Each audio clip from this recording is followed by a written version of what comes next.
فلسفہ مغرب کی تاریخ بائی برٹرینڈ رسل پارٹ 33۔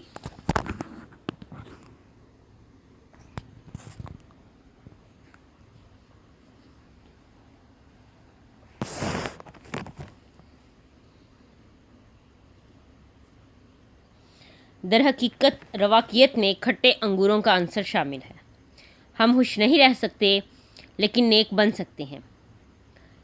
اس لیے آئیے ہم یہ روپ دھار لیں کہ جب تک ہم نیک ہیں اس بات سے کوئی فرق نہیں پڑتا کہ ہم ناخوش ہیں۔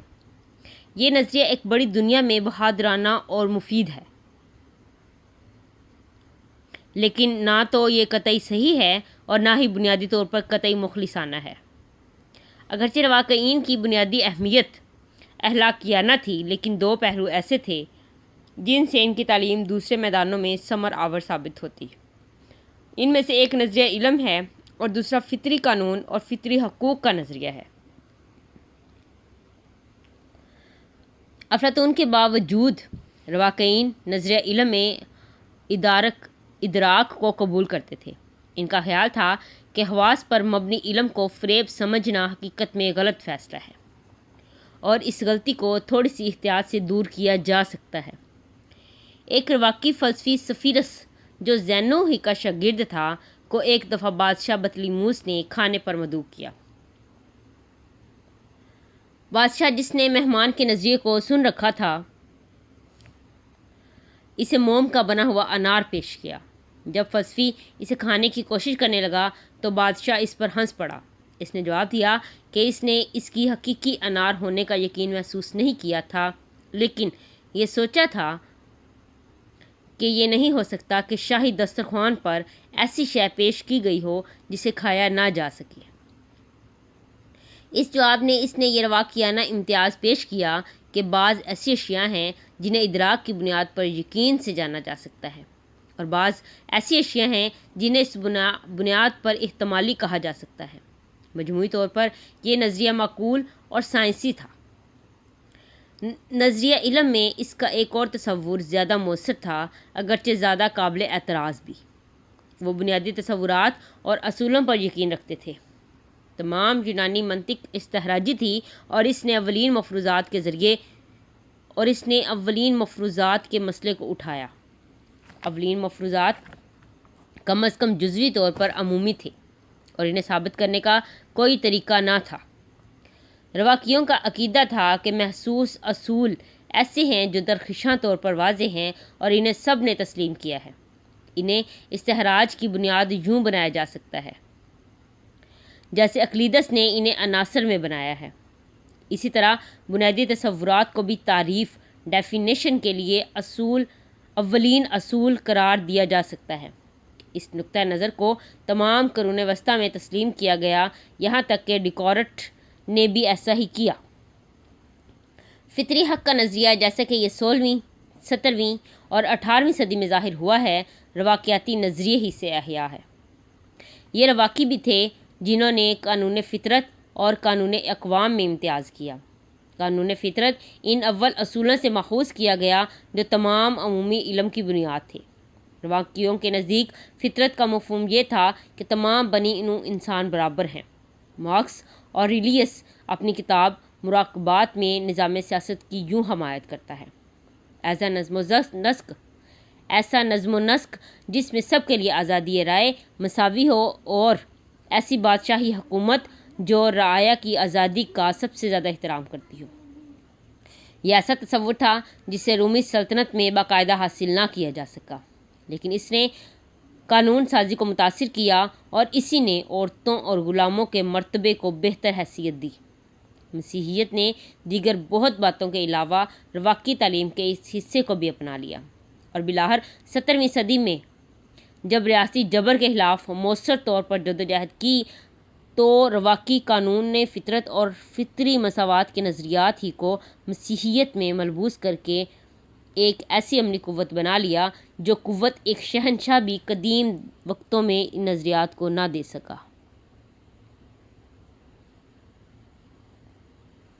باب نمبر 29، سلطنت روم تہذیب کے آئینے میں، the Roman Empire in relation of culture. سلطنت روم نے تہذیب کی تاریخ کو متعدد مگر کم و بیش مختلف طریقوں سے متاثر کیا ہے۔ اول، روم کا مغربی فکر پر براہ راست اثر یہ زیادہ احمق اور عمیق نہیں ہے۔ دوم، یونان اور مشرق کا سلطنت کے مغربی حصے پر اثر یہ عمیق بھی تھا اور دیرپا بھی، کیونکہ اس میں مسیحیت شامل ہو گئی تھی۔ سوم، طویل رومی امن کی اہمیت جس سے تہذیب پھیلی اور لوگ واحد حکومت سے مربوط اور واحد تہذیب کے تصور کے عادی بنے۔ چہارم، یونانی تہذیب کی مسلمانوں کی منتقلی اور بالآخر ان سے اس کا مغربی یورپ کو انتقال۔ روم کے ان اثرات پر غور کرنے سے پہلے یہ بات مفید ہوگی کہ سیاسی تاریخ کے تمام اجزاء کو اختصار کے ساتھ پیش کر دیا گیا۔ سکندر کی فتوحات نے مغربی بحیرہ روم کو چھوا نہیں تھا۔ تیسری صدی قبل مسیح کی ابتدا میں اس پر دو طاقتور شہری ریاستیں کارتھیج اور سیراکیوز غالب رہیں۔ پہلی اور دوسری پیونک جنگوں 201 سے 218 اور 241 سے 264 کافمی میں روم نے سیراکیوز فتح کر لیا اور کارتھیج کو قطعی بے وقت بنا کر رکھ دیا۔ دوسری صدی میں روم نے مقدونیہ کی بادشاہتوں پر فتح پا لی۔ یہ صحیح ہے کہ مصر کلوپترا کی موت 30 کافمیم تک اطاعت گزار ریاست کی حیثیت سے قائم رہی۔ اسپین کو ہنیبال کے ساتھ حادثاتی جنگ میں فتح کر لیا گیا۔ سیزر نے پہلی صدی کے وسط میں فرانس فتح کر لیا اور اس کے تقریباً 100 سال بعد انگلستان فتح کر لیا۔ اپنے عروج پر سلطنت کی سرحدیں یورپ میں رائن اور ڈینیوب دریا تھیں۔ ایشیا میں سرحدیں دریائے فرات اور شمالی افریقہ کے صحراؤں تک پھیل چکی تھیں۔ رومی شہنشاہت شاید شمالی افریقہ میں بہترین ثابت ہوئی۔ مسیحیت کی تاریخ میں سینٹ سپرین اور سینٹ آگسٹائن کے گھر ہونے کی حیثیت سے یہ اہم ہے۔ اس سے پہلے شمالی افریقہ کے وسیع علاقے غیر آباد تھے۔ رومی سلطنت کے بعد انہیں زرخیز بنا دیا گیا اور ان ہی سے شہروں کی گنجان آبادی کو خوراک مہیا ہوتی رہی۔ مجموعی طور پر رومی سلطنت 200 سال تک آگسٹس 30 کافمیم کی تحت نشینی سے تیسری صدی کے مصائب و آفات تک مستحکم اور پرامن رہی۔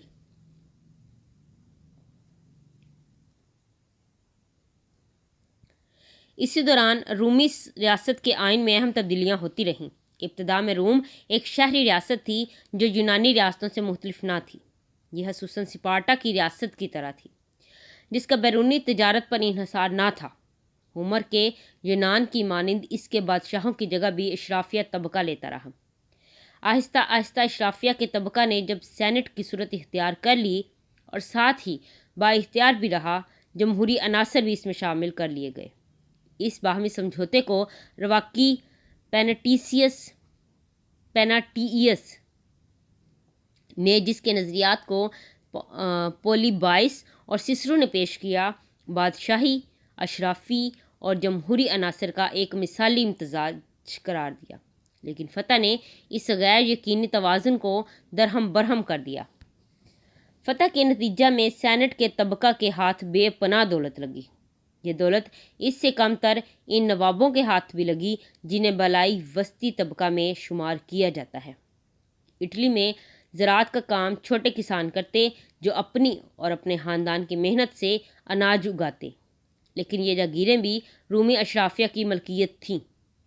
ان میں انگور اور زیتون غلاموں کی محنت ہی سے کاشت ہوتا تھا۔ نتیجہ یہ ہوا کہ سینٹ غیر معمولی طاقتور بن گیا۔ اس سینٹ کو بہت بے شرمی کے ساتھ افراد کو امیر سے امیر تر بنانے کے لیے استعمال کیا گیا۔ ریاست کے مفادات اور رعایا کی بھلائی کو پس پشت ڈال دیا گیا۔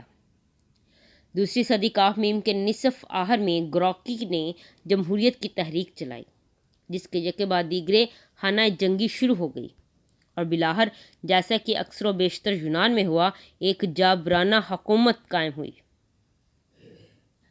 یہ عجیب بات ہے کہ تبدیلیوں کا یہ تسلسل جو یونان میں معمولی علاقوں تک محدود رہا، یہاں ایک وسیع پیمانے پر جاری رہا۔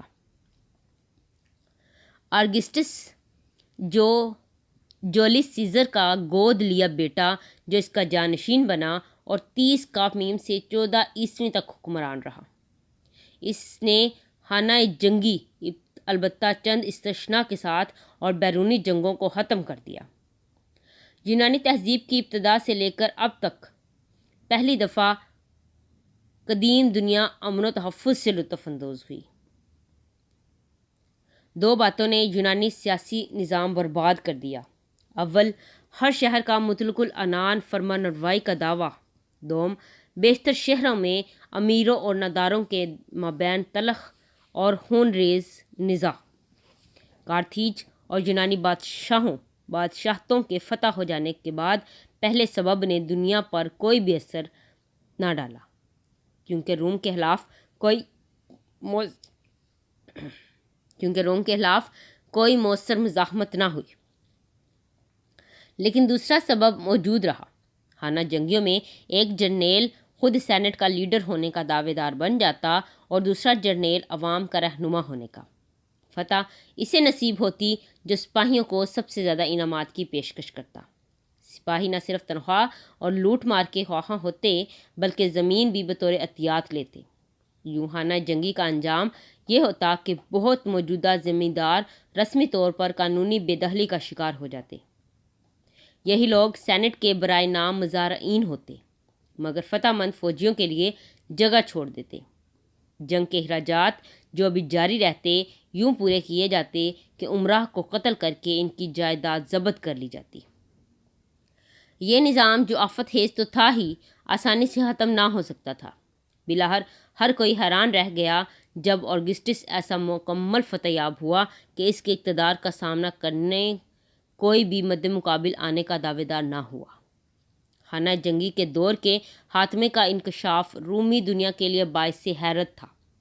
یہ بات سینٹ کی چھوٹی پارٹی کے سوا سب کے لیے شادمانی کا باعث تھی۔ آگسٹس کے عہد میں اس بات سے تقریباً ہر کوئی مطمئن تھا جب اس نے یہ محسوس کیا کہ روم میں ایسا نظام و استحکام قائم کیا گیا ہے جس کی اہل یونان اور مقدونیہ کے لوگ بے فائدہ تلاش کرتے رہے۔ اسی کے حصول کے لیے اہل روم آگسٹس سے پہلے ناکام رہے تھے۔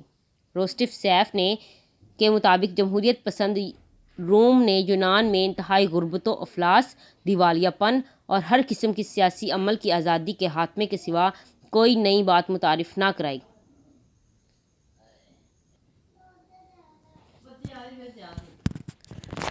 آگسٹس کی حکمرانی کا عہد سلطنت روم کے لیے خوشی کا زمانہ تھا۔ صوبوں کے انتظامی امور میں لوٹ مار کی بجائے لوگوں کی بھلائی کا خیال رکھا جاتا۔ آگسٹس کی موت کے بعد نہ صرف سرکاری طور پر اسے دیوتا سمجھا گیا بلکہ بعض صوبائی شہروں میں تو خود بخود اسے دیوتا سمجھ کر اس کی پوجا کی جانے لگی۔ شاعروں نے اس کی تعریف میں نظمیں لکھی۔ یہ وسیع امن تجارتی طبقوں کے لیے باعث اطمینان تھا۔ سینٹ نے جس کی اس نے ظاہری صورت میں عزت قائم رکھی، اسے احترام سے یاد رکھا اور اسے کئی القابات سے نوازا۔ اگرچہ اب دنیا خوش تھی لیکن زندگی سے لطف جاتا رہا، کیونکہ اب مشکل پسندی و مہم جوئی پر تحفظ عافیت کو ترجیح دی جانے لگی۔ ابتدائی زمانوں میں ہر آزاد یونانی کو جان جوکھم میں ڈالنے کا موقع میسر تھا۔ فلپ اور سکندر نے اس صورتحال کا خاتمہ کر دیا۔ یونانی دنیا میں صرف مقدونی خاندان ہی نیراجی آزادی سے لطف اندوز ہوتا تھا۔ یونانی دنیا نے عالم شباب کھو دیا اور یہ سنکی یا مذہبی ہو گئی۔ تصورات کو دنیاوی اداروں کی شکل میں ڈھالنے کی امید مرجھا گئی اور اس کے ساتھ ہی بہترین انسانوں نے اپنا ذوق و شوق کھو دیا۔ سقراط کے لیے بہشت وہ جگہ تھی جہاں وہ بحث و مباحثہ جاری رکھ سکے گا۔ سکندر کے بعد فلسفیوں کے لیے دنیا میں اپنے وجود سے بہت ہی مختلف بات باقی رہ گئی تھی۔ بعد ازاں روم میں بھی ایسی ہی صورتحال پیش آئی لیکن یہ کم تکلیف دہ تھی۔ روم یونان کی مانند مفتوح نہیں ہوا تھا۔ اس کے برعکس اس میں کامیاب شہنشاہت کی تحریص تھی۔ اہل روم ہی خانہ جنگیوں کے زمانے میں انتشار کے ذمہ دار تھے۔ اہل مقدونیہ کی اطاعت کے باوجود یونانیوں کو امن و نظام نصیب نہ ہوا، جبکہ آگسٹس کی اطاعت کے بعد یونانیوں اور رومیوں کو امن بھی ملا اور نظم و ضبط بھی۔ آگسٹس روم کا باشندہ تھا، اس لیے بیشتر اہل روم نے اس کی اطاعت خود بخود ہی قبول کر لی، نہ کہ صرف اس کی برتر قوت کی وجہ سے ایسا کیا گیا۔ علاوہ ازیں آگسٹس نے اپنی حکومت کے فوجی ماخذ کو سینٹ کے احکام کے پردے میں ملبوس کر لیا۔ بلا شبہ سینٹ کی یہ فریب خوردگی پرخلوص نہ تھی، لیکن سینٹ کے طبقے کے علاوہ کسی نے بھی خفت و ذلت محسوس نہ کی۔ رومیوں کا مزاج 19ویں صدی کے فرانسیسیوں کی طرح بے سکون ہو جانے کا مزاج تھا، جو رس بھری مہم جوئی کی زندگی کے بعد عقل سے ناتا جوڑ کر دھیما ہو جاتا ہے۔ یہ مزاج اگرچہ اطمینان ہوتا ہے مگر تہلیکی نہیں۔ یہ مزاج اگرچہ با اطمینان ہوتا ہے مگر تہلیکی نہیں۔ آگسٹن عہد کے بڑے شعراء کے لیے یہ زیادہ مشکلات کا زمانہ تھا۔ ہوریس فرار ہو کر فلپی چلا گیا۔ ہوریس اور ورجل کی زرعی زمینیں فاتح سپاہیوں کے فائدے کے لیے ضبط کر لی گئیں۔ آگسٹس نے استحکام کی خاطر اگرچہ کچھ غیر مخلصانہ انداز میں قدیم پارسائی بحال کرنی شروع کر دی، یوں وہ لازمی طور پر آزاد تحقیق و جستجو کا مخالف رہا، لہٰذا رومی دنیا لکیر کی فقیر بننی شروع ہو گئی، اور یہی عمل بعد کے شہنشاہوں کے عہد میں بھی رہا۔ آگسٹس کے فوراً بعد جانشین سینیٹروں اور ممکنہ مخالفین پر خوفناک مظالم ڈھانے لگے۔ اس طرح کی بد انتظامی کسی حد تک صوبوں میں بھی پھیل گئی، لیکن زیادہ تر وہی انتظام و انصرام اچھی طرح چلتا رہا جو آگسٹس نے رائج کیا تھا۔ 58 میں ٹراجن کی جانشینی کے ساتھ ایک بہتر عہد کا آغاز ہوا جو مارکس اور یولیس کی 180 عیسوی میں وفات تک جاری رہا۔ اس عہد میں سلطنت کی حکومت اس قدر اچھی تھی جتنی کہ ایک شاہی حکومت ہو سکتی ہے۔ اس کے برعکس تیسری صدی خوفناک تباہی کی صدی تھی۔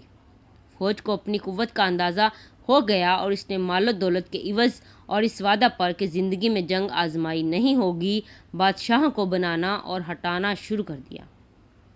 اس کے نتیجے میں فوج ایک مؤثر لڑنے والی قوت نہ رہی۔ شمال اور مشرقی اطراف میں وحشی قوموں نے حملے کر کے رومی علاقے میں لوٹ مار مچا دی۔ فوج جو اپنے ذاتی فائدے اور خانہ جنگی میں مصروف تھی، دفاع کرنے کے قابل نہ رہی۔ تمام مالیاتی نظام ٹوٹ پھوٹ گیا۔ اب مالی وسائل کی شدید قلت ہو گئی، جبکہ ناکام جنگ کے علاوہ وبا سے آبادی کا ایک بیشتر حصہ لقمہ اجل بن گیا۔ یوں لگتا تھا کہ اب سلطنت کا خاتمہ ہونے والا ہے۔ اس صورتحال کو دو طاقتور اشخاص نے ٹال دیا۔ یہ ڈیوکلیشن 286 سے 305 عیسوی اور قسطنطائن تھے۔ مؤخر ذکر کا مسلمہ عہد 312 سے 337 عیسوی تک قائم رہا۔ انہوں نے سلطنت مشرقی اور مغربی دو نصف حصوں میں تقسیم کر دی۔ یہ تقسیم قریب قریب یونانی اور لاطینی زبانوں کے اعتبار سے ہوئی۔ قسطنطائن کے وقت تک مشرقی نصف سلطنت کا دارالخلافہ بانٹینیم قائم ہو چکا تھا، جسے اس نے نئے نام قسطنطیہ میں بدل دیا۔ ڈیکلوشن نے کچھ عرصے کے لیے فوج کی نوعیت تبدیل کر کے اس پر اپنی گرفت مضبوط کر لی۔ اس کے بعد مؤثر ترین لڑنے والی فوجیں غیر مہذب فوجیوں پر مشتمل رہیں۔ ان سب میں سب سے زیادہ جرمن تھے، جنہیں تمام اعلیٰ ترین عہدوں پر مامور کیا گیا تھا۔ واضح طور پر یہ ایک خطرناک مصلحت تھی جس نے 5ویں صدی کے اوائل میں اپنے فطری نتائج پیدا کیے۔ ان غیر مہذب فوجیوں نے یہ فیصلہ کیا کہ اپنے رومی آقاؤں کے لیے لڑنے سے خود اپنے لیے لڑنا زیادہ مفید ہے۔ تاہم اس مصلحت کے تقریباً 1 صدی سے زیادہ مطلوبہ مقصد حاصل ہوتا رہا۔ ڈیوکلیشن کے انتظامی اصلاحات کچھ عرصہ تک بہت مفید ثابت ہوئیں، لیکن بالآخر ان کے بھی نتائج خطرناک ثابت ہوئے۔ رومی نظام سلطنت میں شہروں میں مقامی خود مختاری رائج تھی۔ وہاں کے افسران کو ٹیکس وصول کرنے کا اختیار تھا۔ اس میں مرکزی حاکمین نے ہر شہر سے ایک محسوس رقم اپنے لیے محسوس کر رکھی تھی۔ خوشحالی کے زمانوں میں تو یہ نظام بڑی کامیابی سے چلتا رہا، لیکن اب سلطنت کی بدحالی کے زمانے میں محاصیل کو مطالبہ اتنا زیادہ ہو گیا جسے جدید مشقت کے بغیر برداشت کرنا بہت مشکل ہو گیا تھا۔ میونسپل کمیٹی کے افسران جو ان محاصیل کے ذاتی طور پر ذمہ دار تھے، اس ادائیگی سے بچنے کے لیے فرار ہونے لگے۔ ڈیکلوشن نے امیر شہریوں کو مجبور کیا کہ وہ میونسپل کمیٹی کے افسران بن جائیں اور ان کے فرار کو غیر قانونی قرار دے دیا۔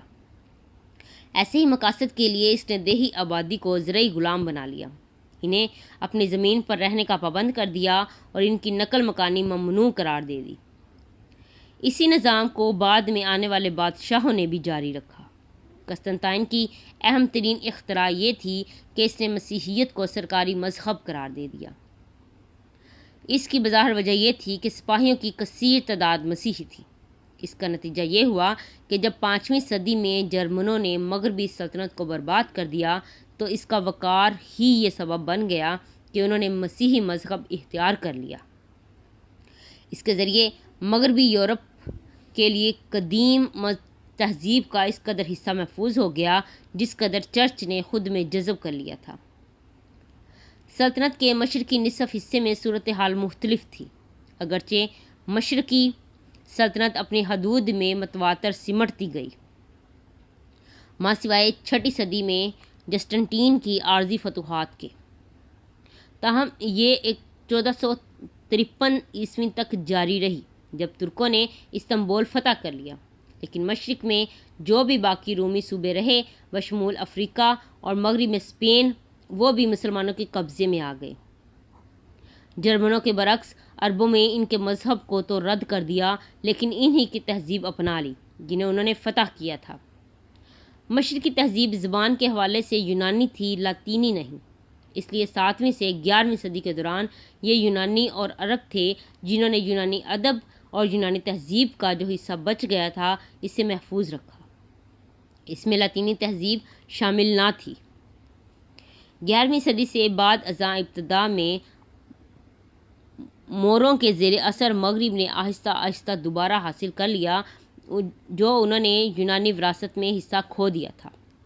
اب میں ان 4 پہلوؤں کی طرف آتا ہوں جن سے رومی سلطنت نے تہذیب کی تاریخ پر اثر ڈالا۔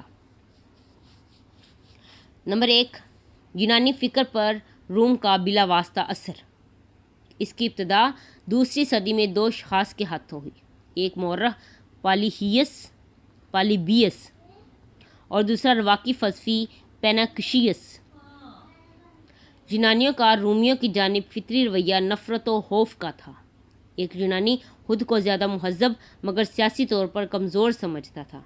اگر رومی سیاست میں زیادہ کامیاب تھے تو اس سے صرف یہ ظاہر ہوتا تھا کہ سیاست ایک پست پیشہ ہے۔ 2 صدی کافمیم کا عام یونانی عیش پسند، تیز فہم، تجارت میں ہوشیار اور تمام باتوں میں غیر محتاط تھا۔ تاہم ابھی چند لوگ فلسفیانہ اہلیت کے حامل تھے۔ ان میں سے بعض نمایاں طور پر متشککین جیسے کورنیڈیز نے چترائی و ہوشیاری سے سنجیدگی کو تباہ کر دیا تھا۔ بعض جن میں ایپیکوری اور چند رواقی شامل تھے مکمل طور پر ذاتی و خاموش زندگی میں کنارہ کشی اختیار کر لی تھی، لیکن چند ایک جن میں اس سے بھی زیادہ بصیرت تھی جتنی کہ ارسطو نے سکندر کے حوالے سے ظاہر کی، نے یہ محسوس کر لیا کہ روم کی عظمت چند ایسی خوبیوں کے باعث تھی جن کا یونانیوں میں فقدان تھا۔ مورخ پالیبیس 200 کافمیم اور کیڈیا میں پیدا ہوا ہے۔ اسے روم میں قیدی بنا کر بھیجا گیا تھا۔ اس کی خوش نصیبی تھی کہ یہاں وہ چھوٹے سکاپیو کا دوست بن گیا، اس کی بہت مہمات میں اس کے ساتھ رہا۔ یونانیوں میں یہ بات عام نہ تھی کہ وہ لاطینی زبان سیکھیں، اگرچہ بیشتر تعلیم یافتہ رومی یونانی زبان جانتے تھے۔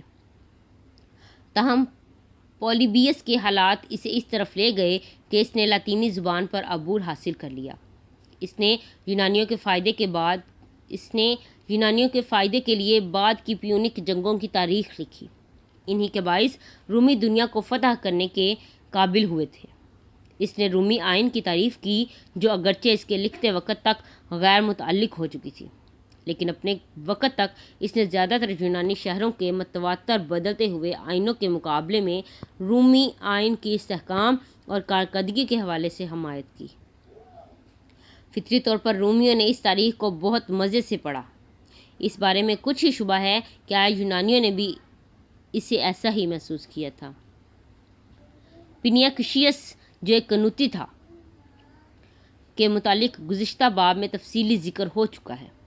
وہ پالیبیس کا دوست تھا اور اس کی طرح سکاپیو خورد کا مصاحب تھا۔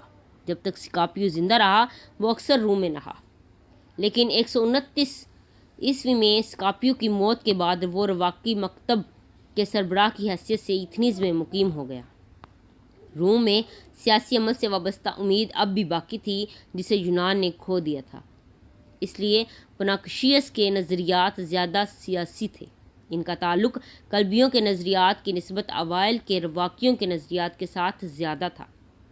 غالباً مہذب رومیوں کی افلاطون کے لیے تعریف کے احساس نے اسے متاثر کیا اور اس نے اپنے پیش رو رواقیین کی اذعانی تنگ نظری ترک کر دی۔ اس نے رواقیت کی جو وسیع صورت پیش کی، جس میں بعد ازاں اس کا جانشین پوسیڈونس بھی شریک ہوا۔ اس رواقیت نے رومیوں میں سنجیدہ لوگوں کو شدید طور پر متاثر کیا۔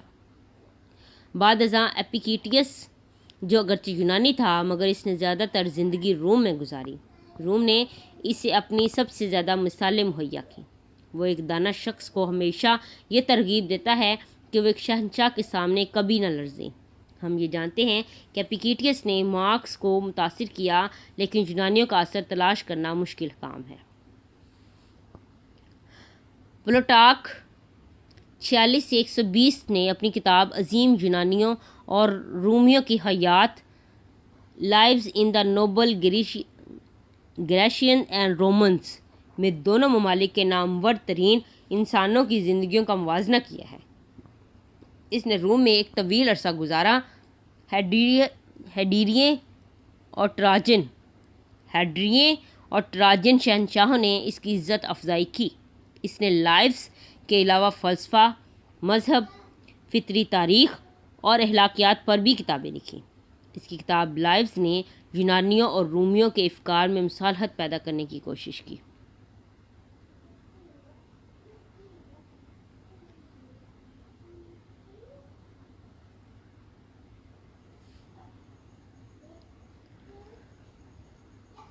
ایسے اہم انسانوں نے قطع نظر مجموعی طور پر روم نے سلطنت کے یونانی بولنے والے حصے پر اسے جھلسا دینے والا اثر چھوڑا۔ فکر و فن کو یکساں زوال ہوا۔ دوسری صدی عیسوی تک متمول لوگوں کے لیے زندگی آسان اور خوشگوار تھی۔ محنت و مشقت کے لیے ان کو کوئی ترغیب نہ تھی اور کسی اعلیٰ مقصد کے لیے انہیں کوئی موقع بھی میسر نہ تھا۔ تسلیم شدہ مکاتب فلسفہ، اکیڈمی، مشائی، ارسطو کے مقلدین، ایپیکوری اور قنوتی اس وقت تک جاری رہے جبکہ جسٹینین نے انہیں بند کر دیا۔ تاہم ان میں سے کسی مکتب فکر نے بھی مارکس اور ریلیئس کے بعد ان تمام عرصے میں کوئی نمایاں قوت حیات ظاہر نہ کی۔ البتہ تیسری صدی عیسوی میں 9 افلاطونی ایک استثناء ہیں جن کے متعلق ہم اگلے باب میں تفصیلی ذکر کریں گے۔ یہ لوگ بمشکل ہی اہل روم سے متاثر ہوئے تھے۔ لاطینی نصف سلطنت اور یونانی نصف سلطنت سے زیادہ مختلف راہیں اختیار کر لیں۔ مغرب میں یونانی زبان میں علم شاذ و نادر ہی ہوا۔ قسطنطین کے بعد مشرق میں لاطینی زبان صرف قانون کے دائرے اور فوج میں زندہ رہی۔